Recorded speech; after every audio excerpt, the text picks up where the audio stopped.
Assalamualaikum warahmatullahi wabarakatuh. Perkenalkan, nama saya Anggi Ruswandi, NPM 101204445. Saya dari kelas F2. Tugas ini dibuat untuk memenuhi salah satu tugas ujian tengah semester saya yang bermata kuliah Pendidikan Agama Islam.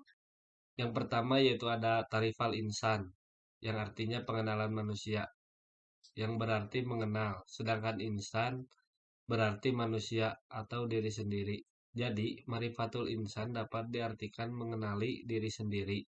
Secara istilah, marifatul insan sendiri merupakan suatu proses mengenali dan memahami penciptaan manusia oleh Allah Subhanahu wa taala, yang mana manusia merupakan makhluk yang paling sempurna di antara makhluk lainnya. Sehingga ketika seseorang sudah mengenali dirinya sendiri, siapa diri kita, dari mana asalnya, dan untuk apa kita diciptakan, dia akan membuahkan hasil yaitu ketaatan dalam menjalankan amanahnya sebagai manusia. Dan ini menjadi langkah awal untuk mengenal Sang Pencipta Allah Subhanahu wa taala. Manusia adalah satu makhluk ciptaan Allah Subhanahu wa taala yang memiliki peranan penting dalam kehidupan di muka bumi.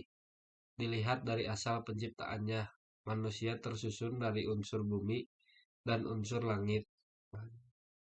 Unsur bumi karena manusia diciptakan dari tanah.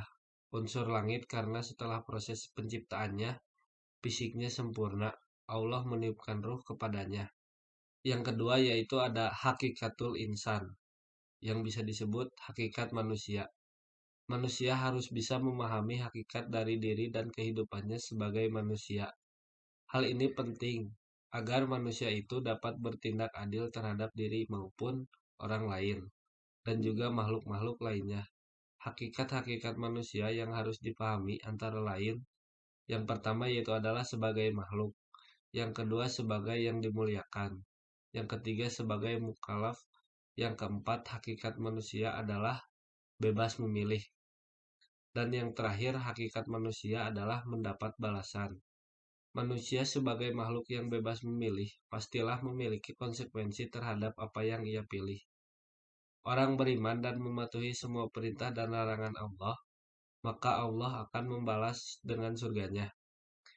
Sebaliknya, orang kafir dan menolak mengikuti syariat Islam, maka Allah akan membalasnya dengan neraka. Yang ketiga itu ada tafqahul insan, atau potensi manusia. Dengan memahami marifatul insan, tentunya ada bagian yang tidak terpisahkan tentang potensi manusia yang sangat besar yang diberikan Sang Maha Esa. Tentunya potensi yang diberikan itu sangat berperan bagi manusia dalam menjalankan tugas sebagai pemimpin di muka bumi ini. Potensi yang diberikan itu berupa pendengaran, penglihatan, dan hati. Karena sejatinya potensi yang diberikan ini akan dipertanggungjawabkan di hadapannya. Apakah seorang itu amanah dalam menjalankan tugasnya atau hianat? Tentunya kita sebagai makhluk yang Allah ciptakan dengan potensi yang luar biasa dan menjadikannya pemimpin di muka bumi ini, bukan tidak mungkin ada makhluk hidup yang lebih besar seperti gunung, yang luas seperti lautan, tetapi mereka pun tidak mampu menjadi seorang khalifah bumi. Allah menciptakan memberikan segala potensi kepada manusia hanya untuk menjadikan manusia taat, tunduk, patuh, dan mengabdi kepadanya. Menurut pandangan Islam, potensi manusia adalah suatu anugerah yang Allah berikan. Karena Allah menciptakan manusia dalam bentuk yang sangat sempurna. Dengan kemampuan maka dari itu, Allah membekali manusia dengan segenap potensi yang ada dalam dirinya. Potensi itu meliputi potensi jasmani, ruhani, dan akal. Kemudian yang keempat yaitu ada nafsul insan, nafsu manusia. Nafsul insan mempunyai dua kata, yaitu nafsu dan insan. Nafsu berarti sebuah perasaan atau kekuatan emosi yang besar dalam diri seorang manusia. Sedangkan insan berarti manusia atau diri sendiri. Secara bahasa, nafsu berasal dari bahasa Arab nafsun. Jam'annya afsun atau nufusun dapat diartikan roh. atau nyawa. Dari seorang, darah niat, orang dan kehendak atau keinginan. Hati yang kuat, sedangkan cara istilah, nafsu adalah latifah, suatu yang lembut pada diri seseorang yang menimbulkan keinginan seorang atau dorongan-dorongan hati yang kuat untuk memuaskan kebutuhan hidupnya, baik kebutuhan rohani maupun jasmani. Misalnya, keinginan minum, makan, disanjung, dihargai, dan sebagainya. Sebagai seorang manusia, kita sudah sepantasnya memahami apa itu arti nafsu atau jiwa.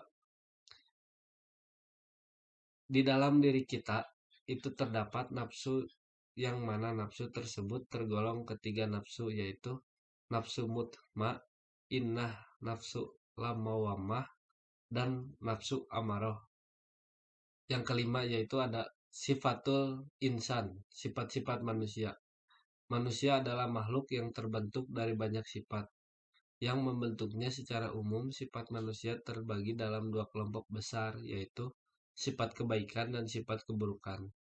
Kedua sifat ini selalu menyertai manusia dalam kehidupan manusia yang akan membawa manusia ke dalam kebenaran ataupun kesehatan, kebahagiaan atau kesedihan. Sifat manusia sangat ditentukan oleh intensitas dan efektivitas usahanya dalam melakukan tazkiyatun nafs. Mengapa? Karena tidak dapat dipungkiri bahwa manusia diciptakan dengan membawa dua potensi yang berseberangan. Allah telah mengilhamkan ke dalam jiwanya yang fujur atau dosa dan ketakwaan. Dalam dua jalan tersebut tentunya tidak terlepas dari jalan kebaikan dan keburukan yang pastinya akan berakhir pada kesuksesan atau kerugian.